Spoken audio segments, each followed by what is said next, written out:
거기에 부인의 법인카드 유용 의혹 등등등 한동훈 비대위원장이 이렇게 목소리를 높였습니다. 이재명 대표에 대해서 제가 계속 질문을 하고 있는데요. 질문에 답이 없으니까 제가 또 물어보겠습니다. 이번에는 객관식으로 물어보죠. 1번. 나 안 먹었다. 사실은 과일을 안 좋아한다. 내가 과일 좋아한다고 말했다고 해서 진짜 좋아하는 줄 알았냐. 2번. 내가 과일 먹고 일제 샴푸 쓰고 내 제사상 대신 차리게 한 거 맞지만 뭐 다 이러고 사는 거 아니냐. 나 정도 되는 사람이면 이래도 된다고 생각한다. 3번. 사실은 과일도 다 정진상, 김용, 유동규가 먹은 거다. 4번.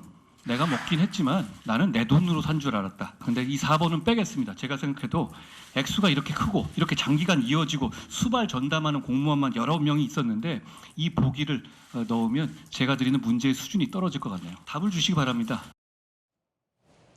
굉장히 알기 쉽게 풀어서 했지만 진수희 장관님, 결국은 이 대표가 답변할 사법적인 어떤 논리의 예상안들 아니겠어요? 1번 전면 부인, 과일도 내가 안 먹은 거다. 그 두 번째는 뭐 그 작은 금액 갖고 그러냐.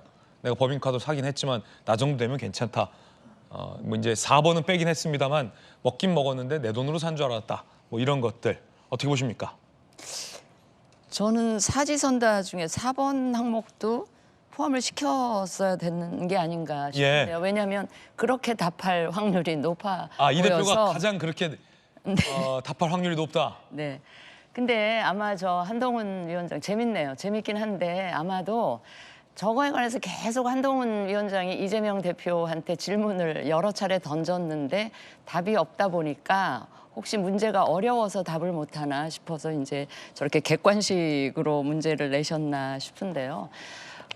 다들 비슷한 생각이겠지만 이재명 대표 언행에서 나타난 가장 큰 변화가 과거 성남시장이나 경기도지사나 대선 경선 후보 시절에는 뭐 사이다라는 별칭이 있을 정도로 뭐 매 사안에 대해서 즉각 자신의 의견을 그냥 화끈하게 그렇게 말씀을 하시곤 했는데, 왠지 대선 이후 국회의원이 되고 당 대표가 되신 이후에는 일절 기자들의 질문이건 여당 쪽에서 오는 공개적인 질문이건 답을 안 하시는 경우가 굉장히 많더라고요. 그러니까 자신에게 불리한 질문이거나 혹시 불편한 질문에 대해서는 예.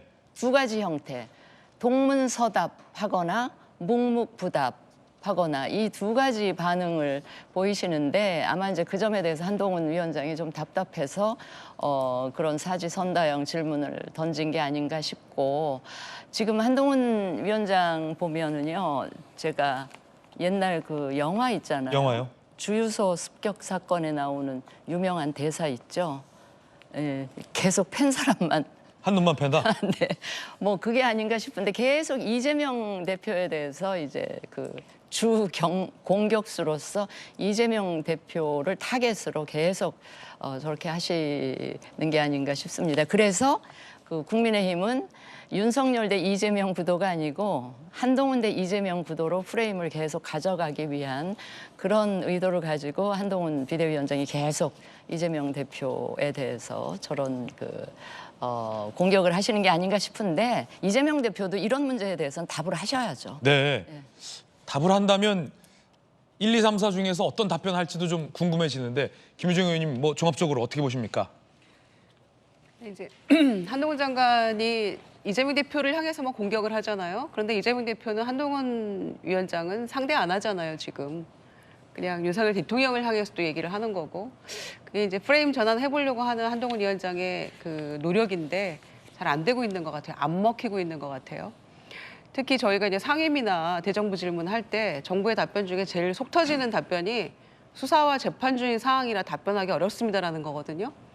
이재명 대표가 그거 잘 배우신 것 같아요. 그래서 그렇군요. 묵묵부답하는 게 차라리 더 낫다 이렇게 판단하고 있는 것 같고요. 그리고 또 이런 식의 사지선다 객관식 이런 질문을 여당 대표가 이렇게 막 하는 것, 부대변인도 잘 안 하는 겁니다. 이거는 품격과 관련된 문제인데요.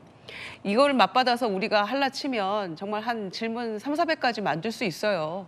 사법농단 무죄난 거, 손중성 검사 1심 유죄난 거, 왜 감찰에서는 무혐의 처분하고 승진까지 시켰냐, 명품백, 양평고속도로 최수근 상병 순직 사건 관련해 가지고 수사 외야 뭐 이런 거 주가 조작 저희 한 500개 만들 수 있어요. 500개 만들 수 있다. 그런데 그렇게 안 하잖아요. 예. 최소한의 조금 금도를 지키면서 해야지 너무 가벼워 보여요. 이런 게 한동훈 위원장 개인의 인기에 뭐 어떤 영향을 미칠지는 모르겠지만 결코 이런 모습이 국민의힘에 도움 안 됩니다. 이거.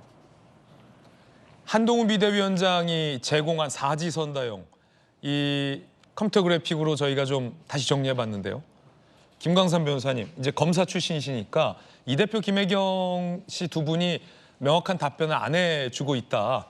한동훈 비대위원장이 그래서 4개 중에 하나를 좀 골라주세요. 객관식으로.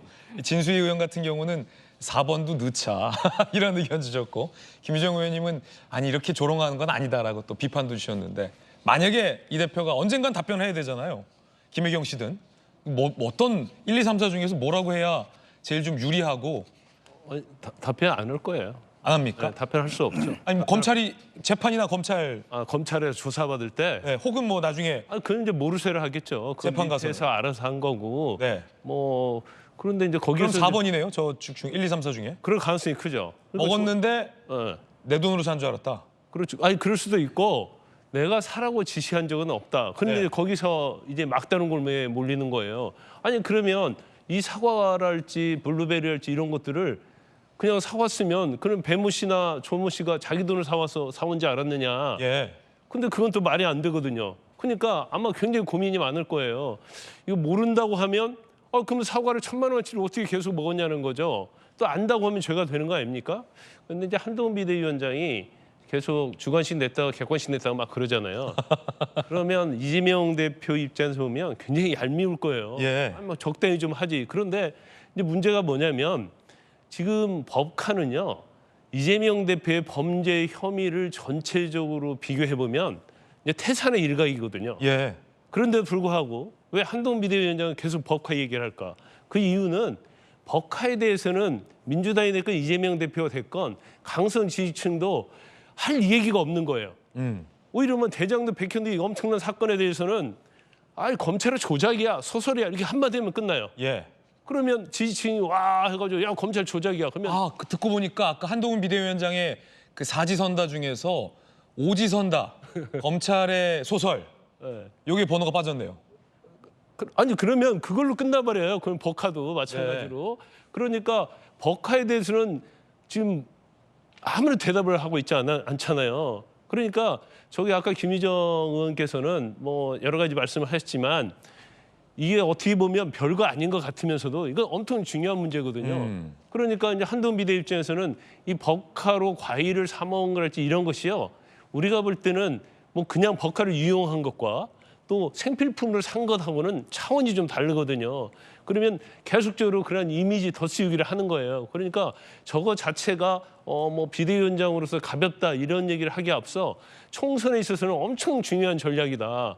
그 중도층도 이재명 대표 딱 보면 과일하고 법카가 생각나게 만드는 그런 전략적인 의도도 있다고 봐요. 그런데 이제, 이재명 대표나 민주당의 딜레마는 이제 대답을 할 수 없다는 게 이게 가장 큰 딜레마거든요. 근데 이것은 총선까지 갈 수밖에 없고 결국 한동훈 비대위원장도 대답을 못할 것이라고 알면서도 계속 질문을 던진다 이렇게 볼 수 있죠.